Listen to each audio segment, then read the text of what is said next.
Donald Trump! Donald Trump! Donald Trump! Donald Trump! Donald Trump! Donald Trump! Donald Trump! See, the thing about comedy is, first, you need to win the audience over. And the weird thing is, I did win half of them over, you sick fuck. How you doing? Fair play to you for playing along. I'm loving your city. I've been here a few days. I'm really enjoying it. I'm feeling a lot of love. And I, for one, believe in love. I'm lucky I've had love in my life. I've had 3 serious, meaningful, long-term relationships since I've been here.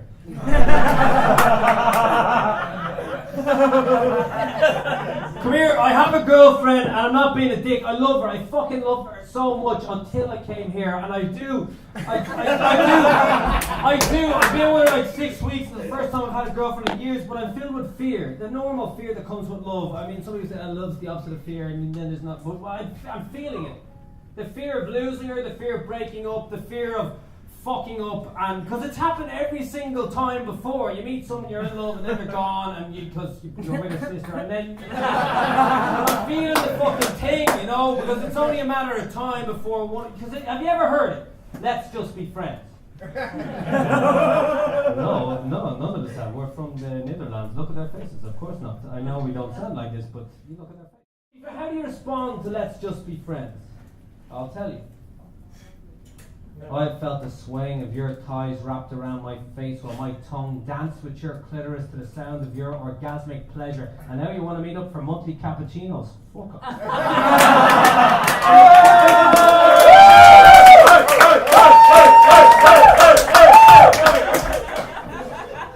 I don't even like coffee. I remember once she put her head on my lap and she started crying for no particular reason. I did what any guy would do. I put my arms around her. I said, everything will be okay.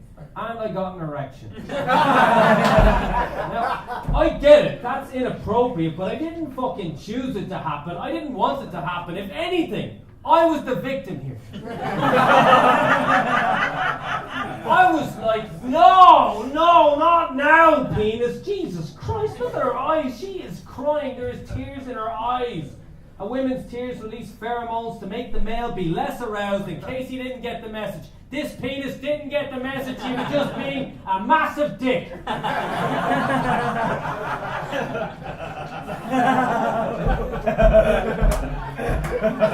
No, not now. Now is not the time. Now is exactly the right time. Because even if she is not in the mood, we can use those tears as lube. What is wrong with you? I tried to get rid of it. I started trying to take to my mother. That just made it worse. See, it's fucking gorgeous, huh? The more she was sobbing, the more it was throbbing. I could feel my heart pumping blood, sending it through my body, filling up this large, engorged, involuntary one of love, millimeters away from her face. If she turned quickly, she would have lost an eye. Then there'd be 2 one-eyed monsters in the room. Which would be terrible. But then there'd only be half the tears. But I didn't want her to think that I was some sort of sick fuck with a fetish for women in pain. I didn't want her to think that I get off on women suffering. I didn't want her to imagine me hanging outside maternity wards listening to women having babies.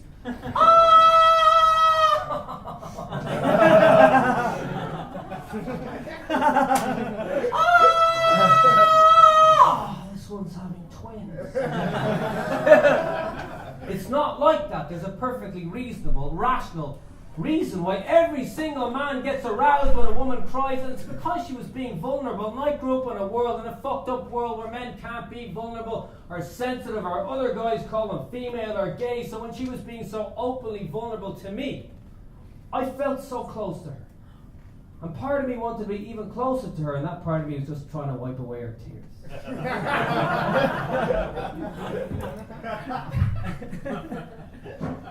Oh, come on. This is bullshit, Ken. he's meant to be a political comedian. What's all this cock jokes? What's the point of all this? Well, the point is, guys can't be sensitive or they get called gay. And I mean, does that mean that society's perfect fucking definition of a man is this tough alpha guy, never fucking cries, not even at his own mother's funeral, just stares into the abyss like a real man, doesn't smile unless he punches someone in the face, doesn't sing unless it's gonna be, you're gonna get your fucking head kicked in, doesn't make love to a woman, just spits on his hand, uses lube, shouts, instead of fucking coming in a beautiful way and cuddling, just shouts, get me a steak, woman. He's got tattoos of barbed wire across his eyeballs, and his only friend in the world is a pit bull called Swastika. Doesn't sound like the perfect definition of a man to me. But at least he's not a puff. Gotta be careful with lines like that. Sometimes people will think you're homophobic, but you will never do that, because this country is the first country in the world to make it legal for same-sex marriage. Alright! Well, in Ireland, we're the first country by popular vote to make same-sex legal. Yeah. And we are proud of it. Our generation, I say our generation like I'm one of you, but I mean, I remember college last year. but not everybody was proud of it. I mean, it's a generation thing. I was hanging out with my dad when the voting thing, they were discussing it, and these fashionable, well-dressed guys walk by, and my dad looks at them, looks at me.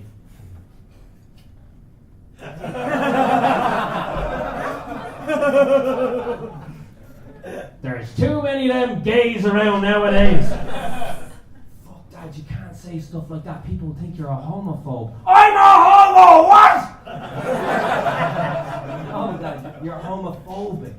Phobic is in afraid. I'm highly afraid of the gays. What are they going to do? Hold me down and tickle me with a flower? I'll tell you why there's so many of them. The bottled water. That's right. The estrogen is making them gay. 1 minute they're holding a bottle of Volvic, the next minute a big fat penis. Dad, this is ridiculous. What happens if I was gay? Would you love me any less? Well, you're my son. I'd still love you, but I wouldn't go around hugging you in public. Dad, you never hug me in public. Better safe than sorry. Dad, surely if a woman loves a woman, if a man loves a man, if a human being inspires love inside another human being, increases the amount of love on the whole planet, this restricted, judgmental attitude is holding back the evolution of mankind. Well, Jesus, so when you put it like that, you're right. You're my son, I'm proud of you, and you can marry any man you like. As long as he isn't one of them blacks.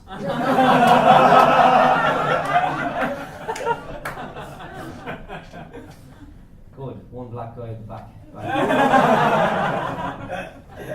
I say my dad, he's not actually my dad, I never do this bit in Ireland, but he's not my dad. He is legally, but just because it's legal doesn't mean it's right. He's not biologically my dad because my woman slept. My woman? My mother. Freud, get out of my head. It's not in your head, that's your mother's clitoris.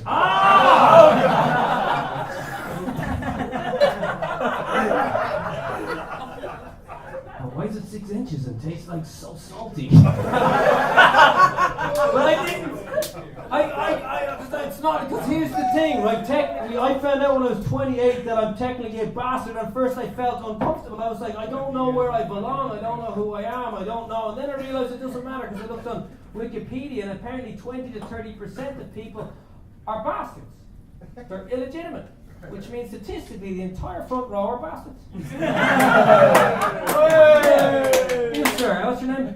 Peter. Peter, how do you feel about statistically definitely being a bastard? I'm fine with that. He's absolutely fine. Me too. You didn't know, you already knew. I knew. Did anybody else know that Peter was a bastard? Well, Peter, don't fucking mind that. Don't judge Peter bastard. Maybe Peter's parents didn't need a contract from the state or church. Maybe they had the contract of love. Maybe his mother opened her heart. and legs. And divine feminine sacred space, and his father filled that divine feminine sacred space with his hard phallic wand of love, and together they danced the dance of bliss, and in that spiritual climatic moment of joy, 500 million little mini Peter sperm shot through her body. In a life or death race, which would be the equivalent of us running for 10,000 miles without ever stopping for a sip of Red Bull. And of course there was moments when Peter the sperm said, I can't do it, there's half a billion of these sperms. Some of them are shaped better than me, and some chocolate. But there was a moment he said, I can do it. I can be a human being, and he threw the chocolate away and he moved his spermy little body through his mother's body, and there was obstacles in the way. Two-headed sperms designed for the sole purpose of killing sperms from a foreign male entity, and he was like, what the fuck are you doing in here? But before he had a chance to judge his own mother, he kept on going. He saw the sperms of the cervix, and he wanted to help them. He wanted to say, you're going the wrong way, but he didn't have time. He saw the sperms of the G-spot singing, celebrate the cells, come on! And he wanted a party too, but he couldn't. He was on a mission, so he said, that is premature ejaculation, and he kept on going. And he forced his heart and nerve and sinew to serve their turn. Long after they were gone, and so hold on when there's nothing left inside of Peter the sperm except the will, which said, hold on. And he came to the egg, and just before he touched that egg, 100 other sperms jumped on the egg and released an enzyme. They instantly died, sacrificing themselves for him, and that's the moment he said, if I become a human being, I will be brave. I will sit in the front of comedy clubs with the shittest t-shirt possible.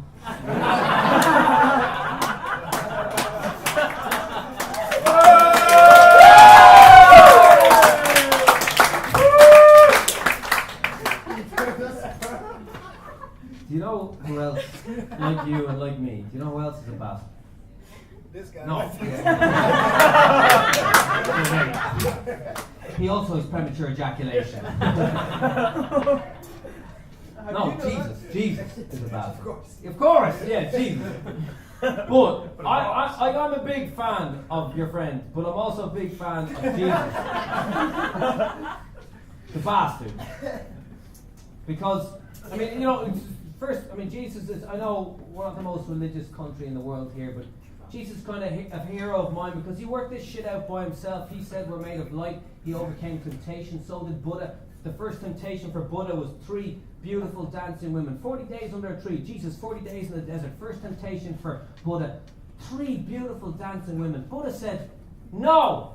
Not even the lick of a nipple. No! Now, Jesus didn't get offered bread. What did he get offered? I just said it, didn't I? Yes. Yeah, well, I killed that joke. It's dead now. When I said he didn't get offered bread, he did, and that was the funny bit, but it's not funny now.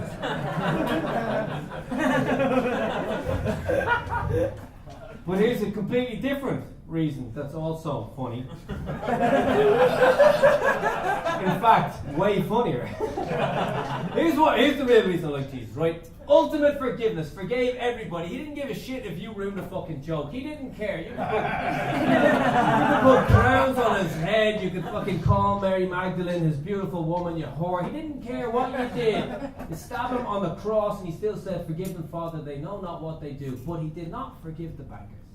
No, he went in and the money changers were in the temple and he made a whip. He didn't buy it in the fucking red light district. In the red light district like the rest of us. No, he fucking made a whip. Premeditated shit. He went in and he said, I quote, get out! You den of thieves! You vipers! Get out! Barclays Bank, you fixed the LIBOR rate and you got away with it. Fuck you, JP Morgan. You have been manipulating the silver market for years. You sunk the Titanic. Fuck you! Goldman Sachs, you fucking evil cunts! Die!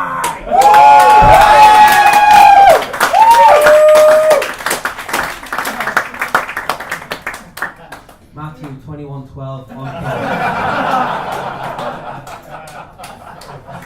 But I, like Jesus, also believe in forgiveness. I believe in debt forgiveness. I think that every single human being in the entire world and every country in the world should be let off debt, and we should start again. And I don't just say that. I genuinely believe in debt forgiveness. I borrowed money from a bank. I didn't pay them back. And I forgave myself. Some people give out to me. They're like, Aidan, why are you encouraging everybody not to pay their debt back? What would happen if everybody in the world didn't pay their debt back?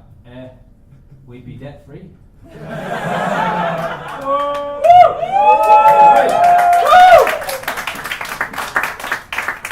The more I look at it, the more I see it's like the only one answer to the world's problem is if we printed off our own money, we had no debt, we'd be free. But instead we have all these restrictions and law. I know you guys don't have proper laws here, but in other countries it's fucking mad. In America, in California, if you urinate in public, because I'm looking as a comedian, I travel everywhere. In California, if you urinate in public, you're on the sex offender list. If you piss in public, you're a sex offender. Yeah, imagine that shit in Amsterdam. Every one of you is man, woman and child, serious sex offenders. It'd be even worse in Ireland. A few years ago, I was in the back of a late night bus. I saw a group of young ladies gang rape a bottle of Diet Coke.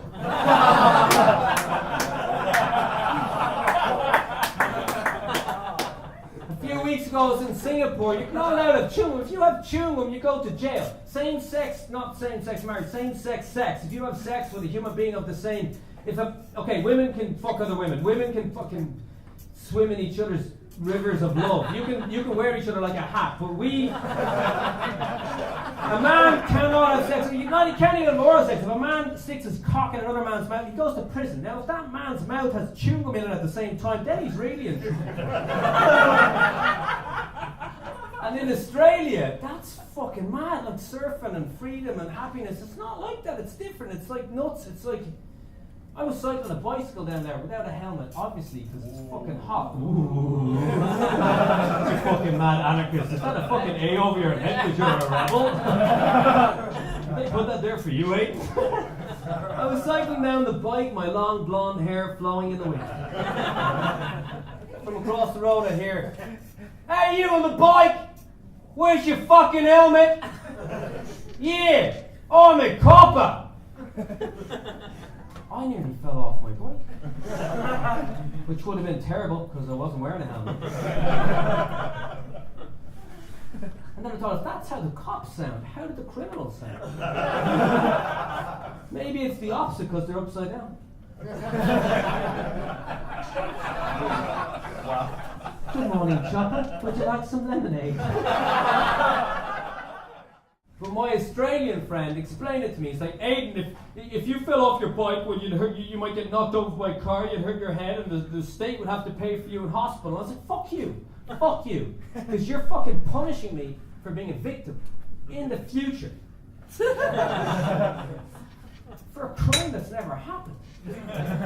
And in Brisbane, this dude, I looked into it, this is what they do. In Brisbane, this guy left his window open 4 centimetres. He comes back after an hour, gets fined $44 for increasing the chance of a crime happening. What? Fact. But if anybody is increasing the chance of a crime happening, it's the guy giving the fine, increasing the chance of a fucking murder happening.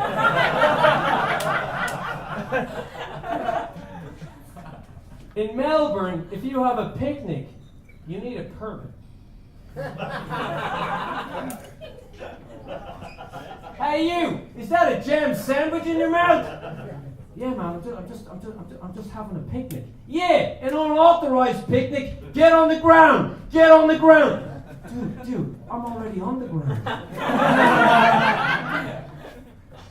No, I look at the world, and sometimes I see so much beauty, and I meet so many wonderful people all around the world, but sometimes I see stuff that scares me, like the people I love most seem to get punished.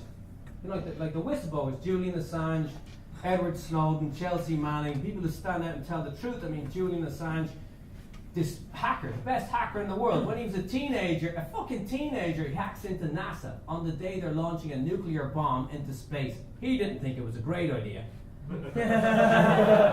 So the day they're launching a nuclear bomb into space, he hacks into their computers, they all go down, and up comes "World Against Nuclear Killers," or for short, WANK. So not only was he the best hacker in the world, but like many extremely intelligent people, he was a bit of a comedian.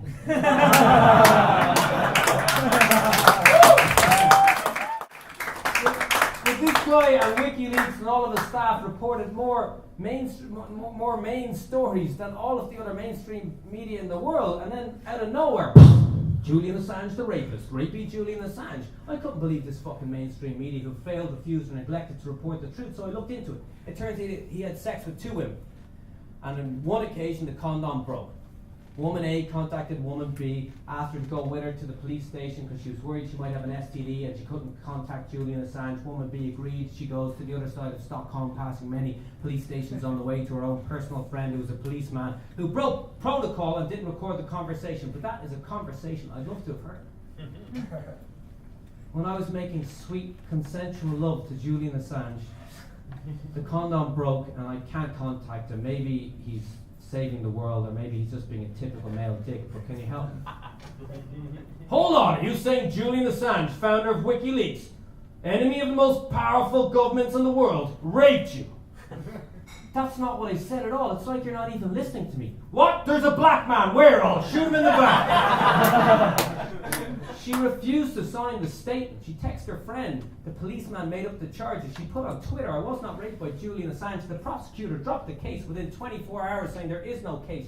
The very well-respected organisation Women Against Rape fully backed Julian Assange. So you can see, if there is any crime here committed at all, it's the crime of having a pointy penis.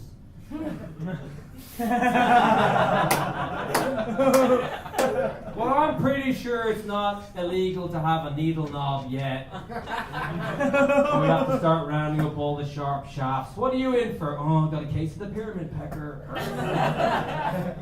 And anyway, of course the condom broke. It's Julian Assange. He's the best in the world at breaking through all forms of protection.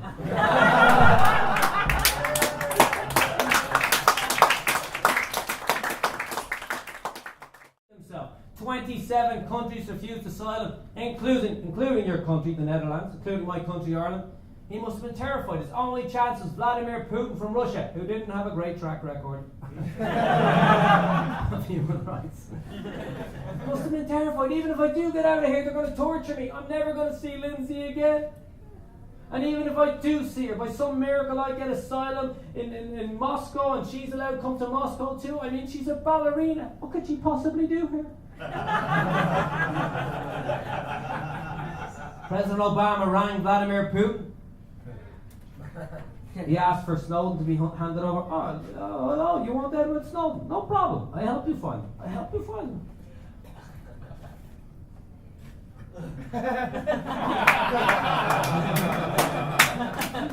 Oh, you really, really want him? Okay, I think I know where he is. Hey, America, I think I found him. But 18 months later, his dream came true. Edward Snowden got asylum in Moscow, and Lindsay Mills' girlfriend, came there, and he greeted her at the airport with open arms. See, I told you I was a spy. Yeah, was a spy. Now you're unemployed. How embarrassing. I don't know, sometimes it seems so fucked up the world. Do you ever look at the news and you see something awful, like a suicide bombing, and you say to yourself, I could do that. I mean, because we've all asked ourselves, would you die for what you believe in? I know I would, if I was 90.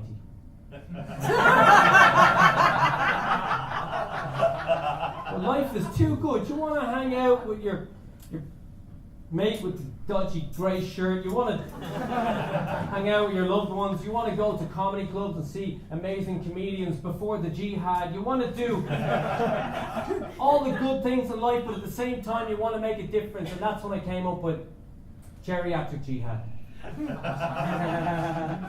Right? Don't waste your time on petitions or protests. Enjoy every single moment of your life with the knowledge, when the time comes, you will do the right thing. You're 90 years old, doctor says, only got a week left to live. Blow up a police station.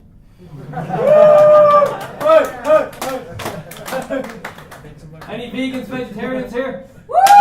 Right, you can take out McDonald's, KFC, Burger King, but I know what I'm getting. I'm taking out the Bilderberg Group.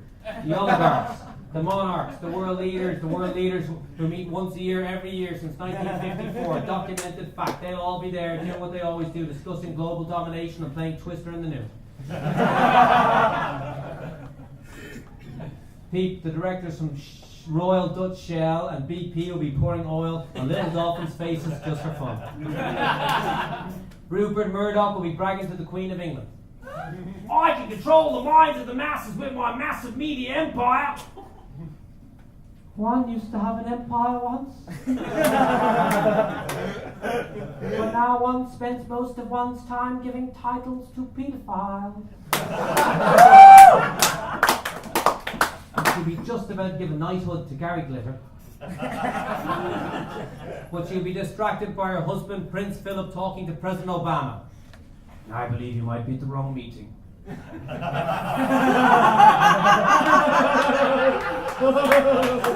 Don't be offended, my grandson's a big fan. Could you sign this basketball? But President Obama will not be offended at yet another racial slur by the royal family of England because he will be busy arguing with Vladimir Putin. Yes, we can. We are the United States of America. Yes, we can. Invade 7 countries in 6 years. Yes, we can. Militarize our police force. Yes, we can. Okay, I get it. You can do whatever you like. Just stay out of the Ukraine or I'll rip off my shirt and ride you like a bear. Bill Clinton will be there too, being cool as always, arm around Angela Merkel from Germany, smiling, cigar in his hand, whispering, Schnell, Schnell. Nein, danke, Bill. I'm too busy fucking the rest of Europe. And if you look down at her knees, you'll see the Irish leader on his knees, praying, like the sniveling little rat that he is. Holy Mother of Germany, take all our natural resources, our oil, our fish, our gas, our water, give it to the corporations, and we'll be forever in your debt. Amen. A rock hits him in the head, instantly dead. Nobody cares. Where did the rock come from? Well, George Bush is throwing rocks at anybody who can't defend themselves, but it's not his fault because he's distracted by the fact that Tony Blair's face is wrapped around his cock. And he has to listen to the constant, irritating sound of David Cameron. Oh, come on, Tony, when's it going to be my turn? As soon as you get your cock out of the dead pig's mouth.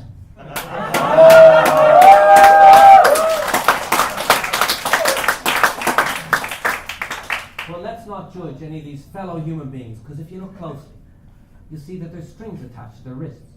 And if you follow those strings, you'll see the puppet masters at the top, the Rothschilds, the Rockefellers, the boys from Goldman Sachs. But let's not judge any of these fellow human beings either, because they too have strings attached.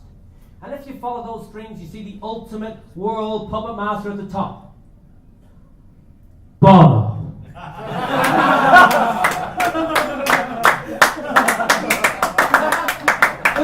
Dos, tres, 14. That's my cue. I'll say to my grandson, are you sure you want to do it, Grandad? I've been waiting my whole life to make a difference in this world. Tell your granny I love her and push me. Whee! I'll be going down the hill in my wheelchair with 90 dynamite sticks all strapped in, little like birthday candles, one for each ear, and a hot water ball to keep me warm.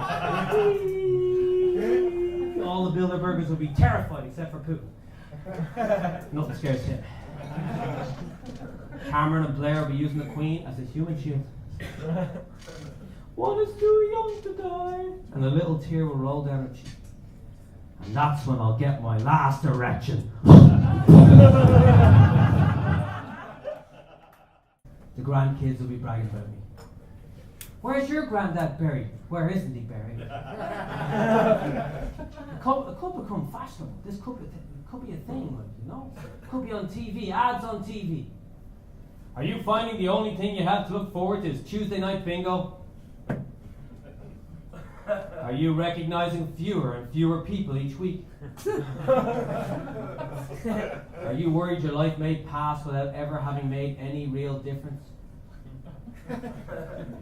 Well, worry no more. Here for a once-off payment at www.geriatricjihad.com. You too can go out with a bang.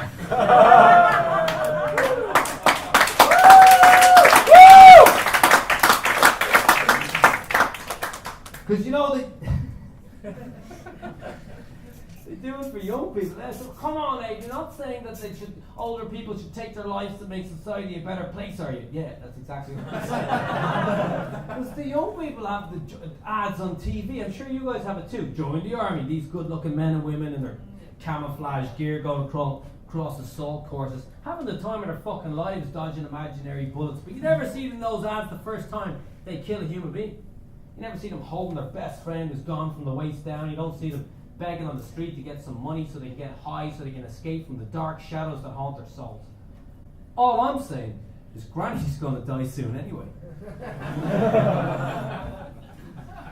Aidan, that's too dark. It's too dark. It's like we're in Nutty's comedy club for a good time, and now it's too dark. If you think that, this next bit's for you.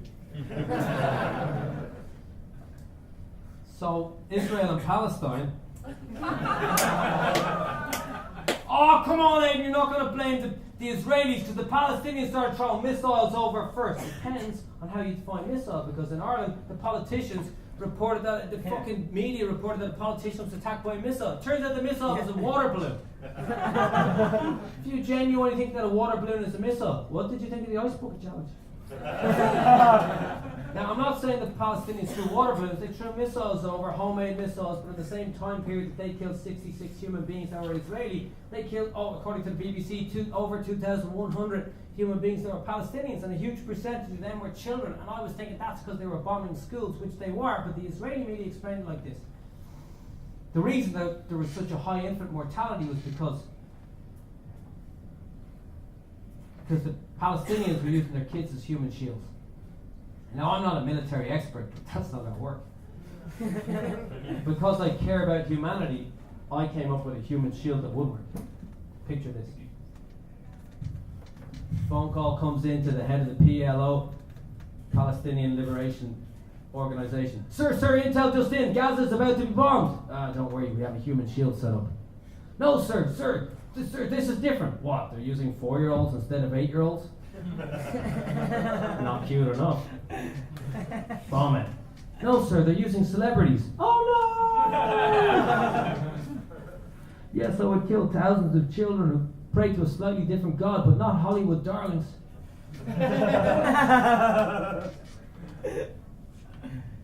So, normally that joke's like a bit longer, but I realised that I forgot a few minutes of it, so I'm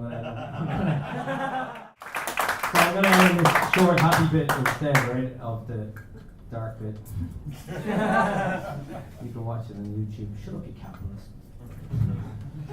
So what I do is I try and make sense of the world, and I do it when I meditate. And usually when I meditate, it goes something like this.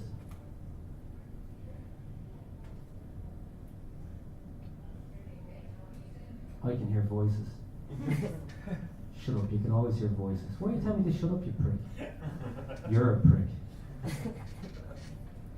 I am you. Touché.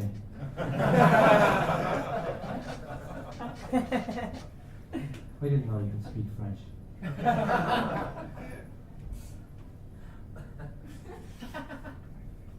have no animosity or hatred or anger towards any human beings. I have only love and compassion towards all human beings.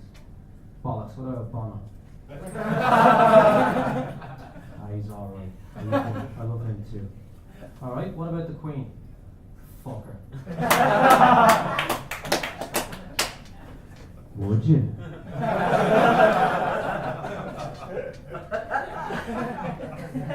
have an itchy nose. Well, just scratch it then. I can't scratch it. If I scratch it, I'll never be enlightened. Just scratch the fucking nose. It'll pass. That's what the Buddha said. Don't mind the Buddha. Sure, he turned down 3 beautiful dancing women. Turns out he might be a bit gay. They're everywhere nowadays. Dad, what are you doing inside my head? I just wanted to say sorry. What are you sorry for, Dad? If you want to marry a black man, you can. Dad, I don't want to marry a black man. Well, who's the racist homophobe now? Guys, this is a beautiful comedy club. Keep supporting it.